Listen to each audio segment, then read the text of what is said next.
अस्सलातु वस्सलामु अलैका या रसूल अल्लाह व अला आलिका व सहाबिका या हबीब अल्लाह। अहवाल बरज़ख में तमहीद।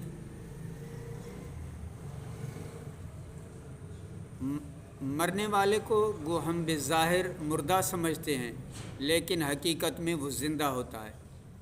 उसकी ज़िंदगी हमारी इस ज़िंदगी से मुख्तलिफ होती है।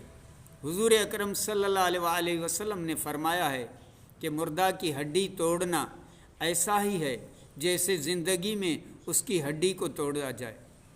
एक मरतबा सरवर दो आलम सल्लल्लाहु अलैहि वसल्लम ने हज़रत उमर बिन हज़म को रहमतुल्लाह अलैह को एक कब्र से तकिया लगाए हुए बैठा देख कर फरमाया कि इस कब्र वाले को तकलीफ़ न दें। जब इंसान मर जाता है तो इस आलम से मुंतकिल होकर आलम बरज़ख में पहुंच जाता है। ख्वाह अभी उसे कब्र में भी न रखा जाए या आग में भी न जलाया जाए, इसमें समझ और शऊर होता है।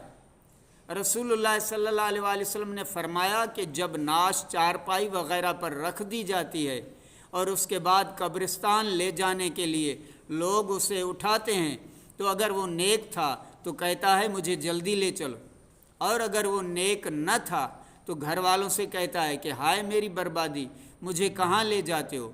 फिर फरमाया कि इंसान के सिवा हर चीज़ उसकी आवाज़ सुनती है। अगर इंसान उसकी आवाज़ सुन ले तो ज़रूर बेहोश हो जाए। मौत के बाद क़यामत कायम होने तक हर शख्स पर जो ज़माना गुज़रता है उसे बरज़ख कहता है। बरज़ख की लुग़वी माना पर्दा और आड़ के है। चूँकि ये ज़माना दुनिया व आखिरत के दरमियान एक आड़ होता है, इसलिए इसे बरज़ख कहते हैं।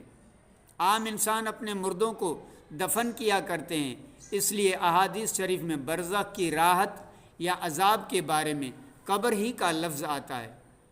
इसका ये मतलब नहीं कि जिन इंसानों को आग में जला दिया जाता है या पानी में बहा दिया जाता है वो बरज़ख में ज़िंदा नहीं रहते, बिल्कुल ज़िंदा रहते हैं। दरअसल अज़ाब व सवाब का ताल्लुक़ रूह से है।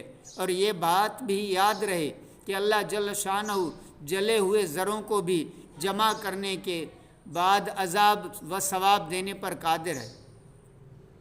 हदीस शरीफ में है कि पहले ज़माने में एक शख्स ने बहुत ज़्यादा गुनाह किए। जब वो मरने लगा तो उसने अपने बेटों को वसीयत की, जब मैं मर जाऊं तो मुझे जला देना और मेरी राख को आधी हवा में उड़ा देना और आधी समंदर में बहा देना।